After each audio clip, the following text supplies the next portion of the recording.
I'm Jessica Hallenbeck with Signature Real Estate Group, and I have two guests with me today, my husband, Andy Hallenbeck, and our good friend and lending partner, Shelly Panzarella with Prosperity Lending. We are going to talk about the market update with the new June data.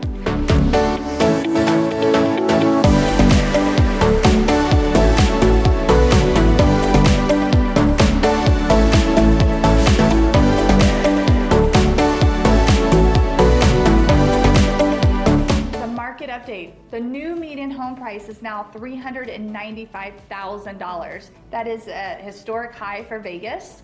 What do you guys think about that? So crazy because I think beginning of the year we were like 345, right? So yeah. That's a huge increase just in the last 6 months. A year ago, June, we were at 325,000. Wow. So that is an increase of 21.5%. That's a pretty steep increase. Yeah. And most of that in the last 4, 5, 6 months. Yeah. I mean, you figure there was still a tail end of COVID where the fall didn't really have that big spike. That's right. Actually, we're going to show a graph with the median home price, and you will clearly see that the last 6 months was where you saw the most increased step up in the price. That's here.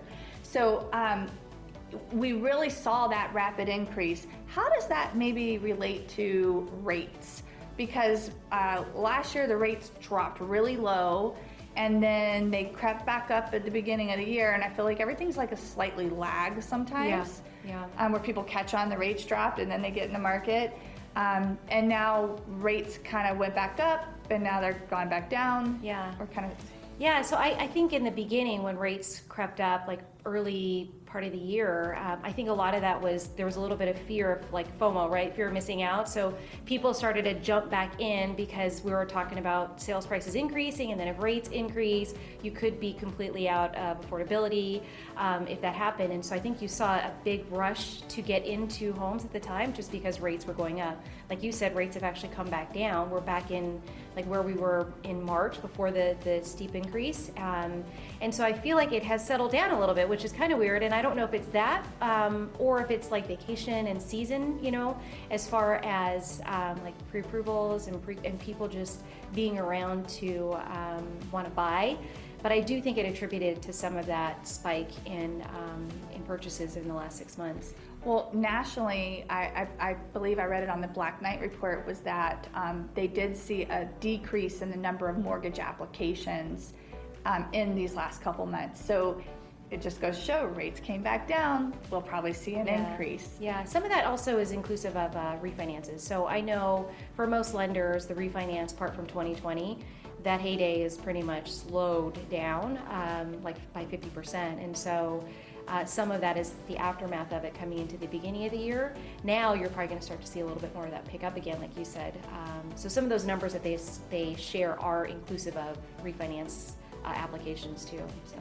Well, the rush too, the rush of people, the people that were ready, willing, and able, I think also probably have done their job, done their business, gone out there and sought out a home, found a home, gotten into places, and now you've got some stragglers and some people that had to do work on their credit or realign some things, or we're waiting because a lot of people are saying there's going to be this foreclosures and all this stuff, so people are always going, oh, what's going to happen, and here they are sitting there waiting.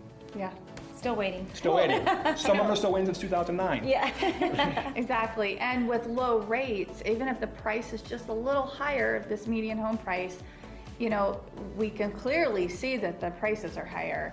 But over the longevity of a 30-year fixed loan at a very low interest rate, the price doesn't matter as much. The rate's the most important factor. Yeah, I mean, you could see the difference in, you know, because when we project out, if rates even go up by 0.5 point, you know, payment difference or sales price difference is like $50,000 just in that change, right? So we had said, what was the increase, about 50,000 in median? Just this year? Yeah, this year. Yeah, a little bit more. Yeah, so 21%. When rates had increased, right, that was that percentage, and now that they've come back down, that's still affordability level is still the same as the beginning of the year, even though sales prices are high. Makes sense. Exactly. Yeah. Well, let's talk about how many homes are actually selling. So the number of units sold was 3,543. That is an increase of 11% since last month. That's a big amount from 1 month to the next, in my opinion, in number of units sold. So there were definitely quite a few more homes sold. And then from last year it was up 43%, but remember we had people just It was shut totally down. off the market. Yeah. The market was Yeah. shut down. Lending was still an Yeah. issue even at Yeah. that point, yeah. Getting So financing, yeah. it made me go back and look at June 2020 numbers, where that's okay. But if you go back to 2019, we were at 2903. So 3,500, that's an increase. But we did have a pent up market for a long time, so people are getting around to doing what they would want to do. So 3,500 is actually a pretty high number, especially if you look at the graph. You'll see that it's a pretty high number of sales, not necessarily the normal amount that we would see in a June. I think it's a couple things. I think, like you said, it's the people who are kind of getting their ducks in order and the pent up thing. And also, that's really 30 days ago statistic at the end of the day. Those people that they really bought those homes 30, 40 days ago. Yeah. So they were still in the tail end of that high, let's not miss out, like that kind right. of. So that was still the back end of that real heavy go-go market. Whereas if that does it again next month and the month after, that'll be surprising to me. Yeah, I agree. Well, I guess we're gonna watch and see, right? Yeah. Okay, so let's talk about the number of new listings. This is actually much higher than it normally is, 3,860, and that did give us an increase of 3.5% from the last month. So that means we are increasing the inventory slightly, very slightly, but it is increasing. So if we can see that again, and actually we have seen an increase in the last several months where it did increase just a little bit. Especially when we talk about the effective months on the market. We were at 0.5 months was lowest. We were at 0.6 last month, and we're at 0.7 this month. So we're ticking up Yeah. just a tiny bit. I do think you're seeing some people put their homes on the market with high numbers. Yes. So I think people are there's some test the water numbers Waiting. out there that are Yeah. maybe not really based in reality, but that are maybe attributed to some of that, but not all of it. Well, it's still a very big seller's market. I mean, anytime you have a shortage of inventory like we have, it's a seller's market. So people are doing exactly what you said, testing the market. All right, talking about availability, we are at 2,554 units without offers. That's really low. That is at 0.7 months on market. Vegas normal is like about 2.5 to 3 months of inventory. When have we seen that? When was the last time we were there? 2008. Well, 18, because I actually pulled the numbers. So So we would have been at 2 point. We would have last been about 19 and 18. Yeah, we probably would have been about 2.1 or 2.4, right, somewhere in there. So in June of 2019, we're at 2.7 months of inventory, and that's honestly, when you look at the numbers, that's kind of high for us. So here's the availability. When we were here, which is 6,000, that's a Vegas high. But normal for us has always been like skirting around the 4,000, 3,500. Like if you took this graph and actually just evened it out, that's about where we would be. We haven't seen like, 20,000 homes, which is what it takes to be like technically a normal market, and forever. No, I mean, the building here, although you see it up until the last couple of years, they really haven't, there's been no permits here. They haven't built, they really haven't, there's been some commercial, but there hasn't been just mass tracks, they felt like they were overpaying for the land, and for whatever reason that they chose not to move forward.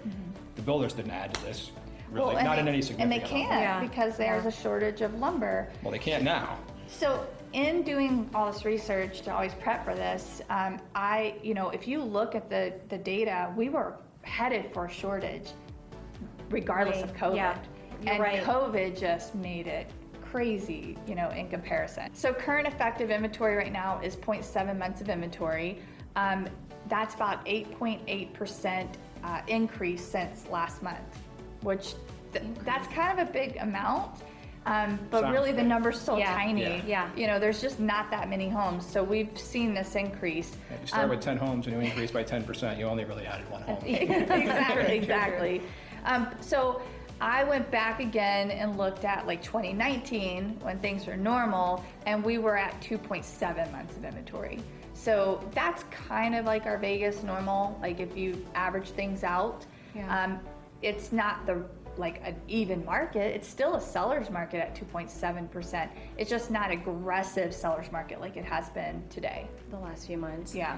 Yeah, and even, was that the highest that you'd said is, was it 6,000 homes? Oh, no, if you, our highest amount at one point in 2014 was right at 8,000, but that was like a peak. And you probably But had some. 6,000, we hovered there for quite a long time. Yeah. We had aggressive market in like end of 2017 and 18, and then the market increased, and then it came back down. It was just kind of doing its normal flow, in my opinion, and then we had this falling off.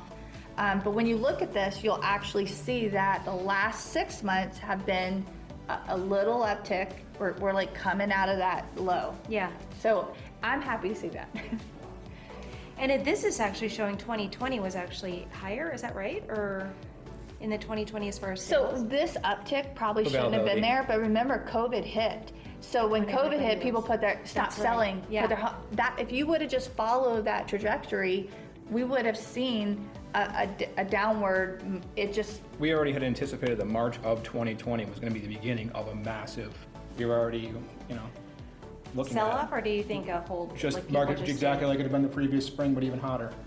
Like the median home price was already going to go up. Yeah. It's Yeah. increased probably more rapidly and faster than it should. But when you go back and look at the graph on the median home price, it actually was pretty flat the first 6 months of the pandemic, and then shot up the last 6 months. That's true. So it's just interesting to kind of watch how things are happening. And, I talk to other realtors and they're all like, oh yeah, like the market's changing. It's like this much of change, but we'll take every bit. Absolutely, yeah.